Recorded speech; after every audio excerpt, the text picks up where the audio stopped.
Fiang Smith, madami ang pumuri sa sunod-sunod na natatanggap nitong blessings. Dahil sa kabaitan nito, at pagkaloki sa kanyang mga ganap, at palagi din nakakalimot si Fiang Smith na pasalamatan ang kanyang families, friends, ang kanyang mga fans sa tagapumpay na nakakamit niya ngayon. At sa maraming proyekto na kusang dumarating sa kanya. At ang palagi niyang di nakakalimutan ang Panginoon na palaging paggabay sa kanya sa araw-araw. At syempre, di niya din makakalimutan na pasalamatan ang kanyang best man. Dahil ayon kay Fiang, gumagaan ang lahat pagkasama niya si JM Ibarra sa trabaho. At nag-alalay at nagpapahalaga sa kanya.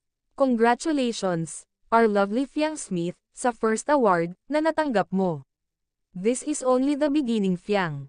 Samantala, JM Fiang spotted na nakikipagtsikahan at kulitan sa SB19. Nakakatuwa naman panoorin sila na good vibes lang na magkakasama.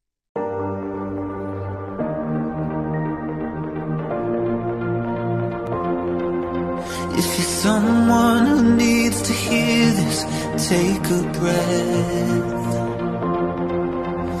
For those who put others first when their own world's a mess.